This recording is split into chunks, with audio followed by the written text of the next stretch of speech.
party, but I'm still showing up. Little Mermaid. I enjoyed watching it last night. Going to go see Spider-Man tonight, and just really want to get the Little Mermaid on my list as far as movies of the year, because I really believe that that is going to be in the top 10. Bailey. I always want to call that girl Halle Berry, but HalleBailey, beautiful, beautiful, beautiful job. Well done playing Ariel. And just the voice, her voice, she can sing someone out their socks. Like, I loved every minute of it. That it followed the cartoon, from what I remember, beat by beat, beat by beat. And I feel like they added a lot, because I believe, if I'm not mistaken, I have to check the runtime of the cartoon, but the cartoon was like an hour and some change. So you had a lot going on, but in a short amount of time, versus this is 2 hours and 15, 16 minutes.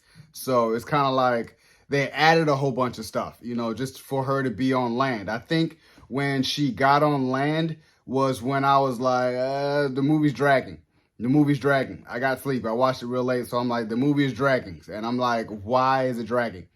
And then you kind of, when she, when Ursula had gotten to the fold, Ursula was, Jenny McCarthy, is it Jenny McCarthy? Melissa McCarthy, sorry.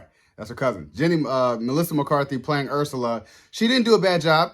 She did not do a bad job. She was just kind of like, hey, come here, kiddo. That type of, and it wasn't menacing. She was just like, Sea Witch, who you calling Sea Witch? Who, that type of thing. So it's like, it wasn't campy. It was Disney at its finest, if that makes sense. So it was like, she couldn't go off the rails or go off the handles or anything, or she just was like, hey, I'm here to do my job in this role. And I feel like Ursula and the cartoon was really scary. Just for that being a cartoon, and just Melissa McCarthy's face was just, it wasn't scary enough, if that makes sense. And I was like, well, she did a good job in it, and I feel like they changed some stuff. Of course, they had to change some stuff, with this, and how she had to dress up as, the bride-to-be for Eric, and trying to make sure that Ariel does not kiss Eric before the 3 days are up. So I was kind of like, yeah, you could tell they kind of changed some stuff.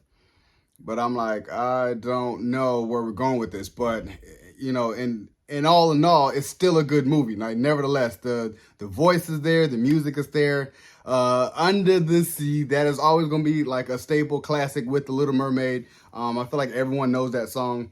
It made me feel like a flounder, like with Flounder and Sebastian. Although we know the actual flounder fish and a crab is really small, they made them like small, versus when they're in the cartoon, they made Flounder big, and Sebastian was big. And I was kind of like, yeah, they're so small now, and like, even, was it Scuttle, or Scoodle, the bird. So I was like the seagull, and I was kind of like, that's average. But I was, all in all, Javier Bardem playing, King Trident, I think is his name. I forgot his name, but I'm like, Ariel's dad, the King of the Seas. And I was like, okay, it's not a bad job.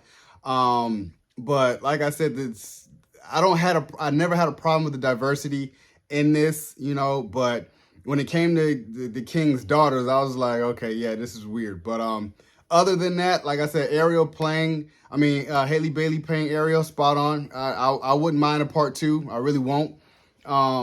It's just, that was it. But it was a good movie. It was really a good movie. I feel like, yeah, it could do $500 million easily. With a $250 million budget, they can definitely make twice that amount with how this movie is made and just everything in it. And I really enjoyed myself watching this movie. So, you guys enjoyed my review of The Little Mermaid. Subscribe to my channel, post a comment down below, and like the video. It's your boy, D Dyson.